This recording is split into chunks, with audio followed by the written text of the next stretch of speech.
Sarah and I are out at the Medina River Natural Area today, checking stuff out. Today is marks 1 year since the shooting in my classroom while I was teaching, and I'd rather not just sit at the house and dwell. So we're out here, see if we can find any snakes. We've never been out here doing that before, No. but Sarah comes and runs because it's right near the university that she teaches at, Texas A&M, San Antonio. And she's seen snakes out here before, so we're going to see what we can find. And also there's a really lovely river full of water and big trees. So excited to see what we can find. We're out at Medina. We've been looking for snakes. Finally found a little cottonmouth right in there. I'm going to try to get my snake hook and bring them out.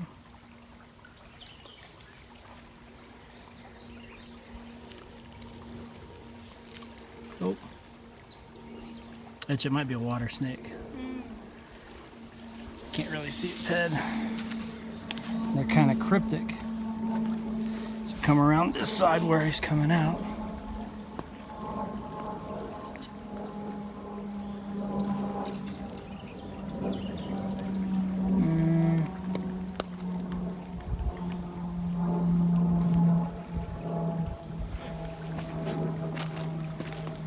See if we can get an eye on it. Well, I'm going to try to look for it, and if I can get it out in a flat space or I can get better video of it, I will. Alright.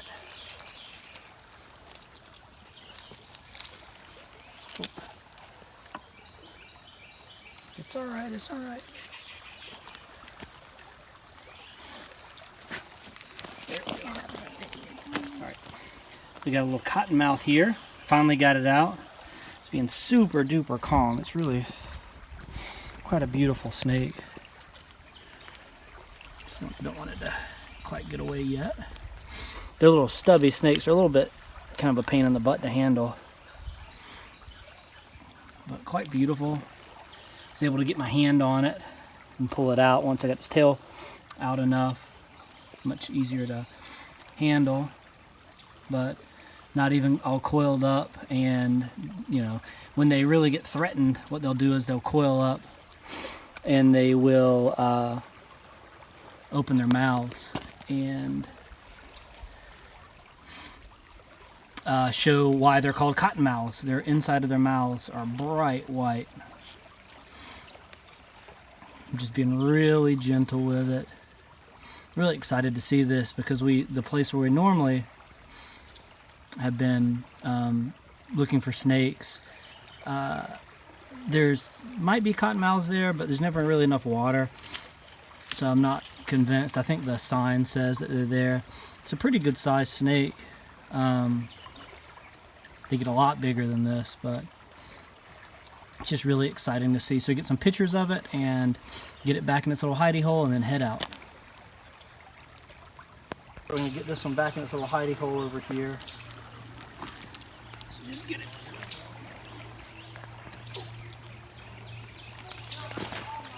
Right back in where it was.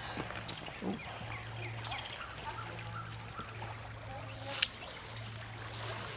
It's always good to try to release the snake exactly where you found it, and so that's what we're doing right here. Letting it go right back in its little spot. It's actually crawling out the other side. Oh, yeah. They can make their own decisions, but you can see it crawling up over the top over. You can get closer to that, honey. It's not gonna, can't even strike at you over here. Really beautiful snakes. We just heading back up a different trail now after we left from the Cottonmouth area, and that was fun. The first viper species that we've got here. You got all the rattlesnakes and copperheads, and of course the cottonmouth, or the viper species in the United States. We also have coral snakes here, and we've caught Texas coral snakes before, a couple of them. Yeah.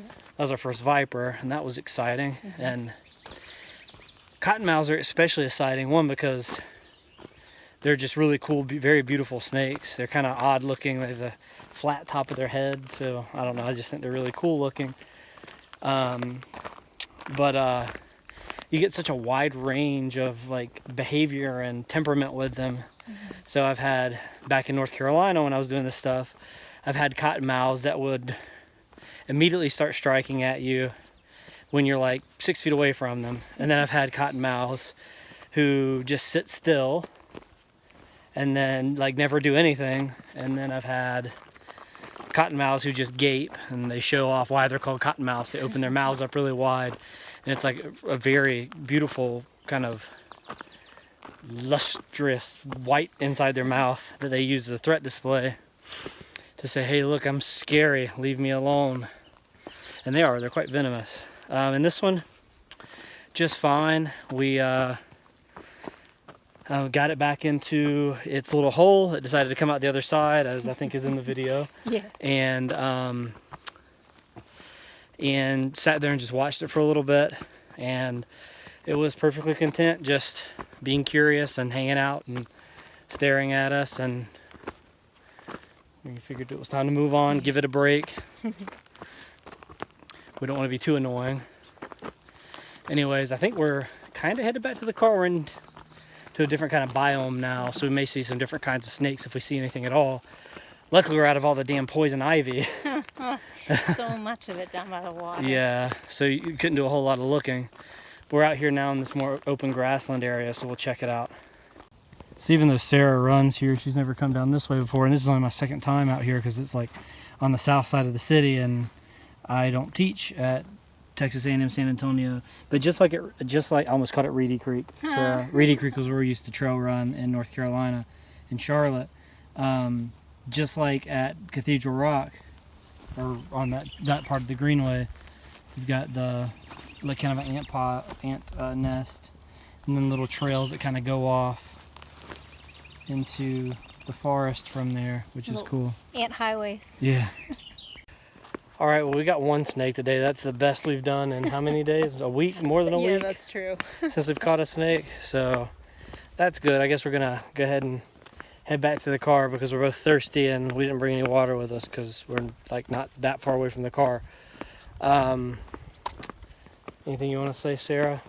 No, I think it's been good to explore a different area, different kinds of biomes. And... Yeah, we're just out in a little kind of scrubby prairie.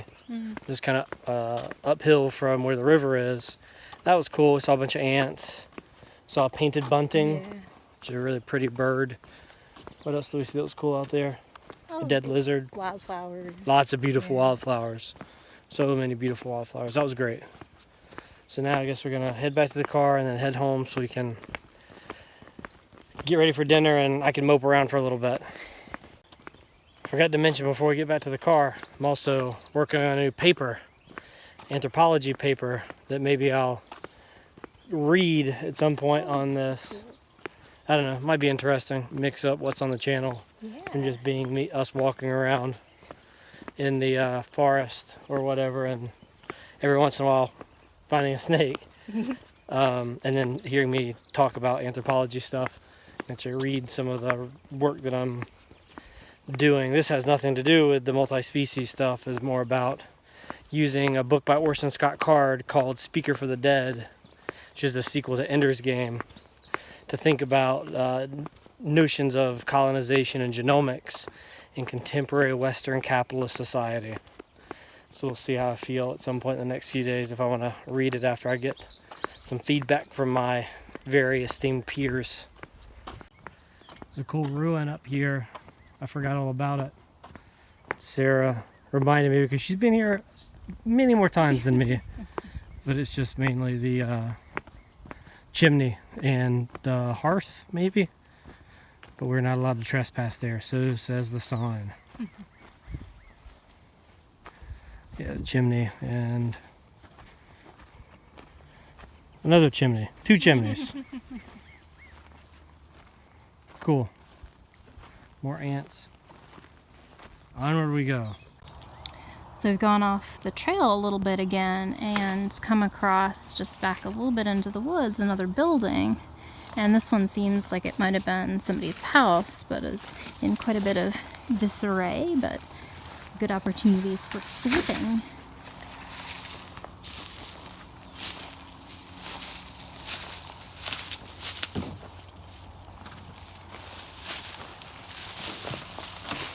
Oh, there's a hole right there. Ah.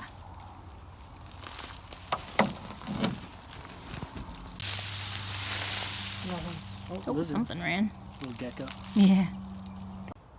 We're heading back to the car. Of course, we found another place to look. I flipped over this board right here, and there was a really nice, what I think is a gray rat snake underneath it. Unfortunately, we had some technical difficulties, and so we didn't get it on video, and I couldn't reach the snake, and I tried to pick it up with my hook, and it got away, and I'm disappointed, but no big deal, because we got to see it. So we saw 2 snakes today, and bunches of snake skins. There's snake skins up above, up in the rafters here, you know, as rat snakes tend to do. They're up in the rafters. Another one hanging down back over there that you can see from here. Walk around the edge here again, see if there's anything else to flip over, and then keep making our way on to the car.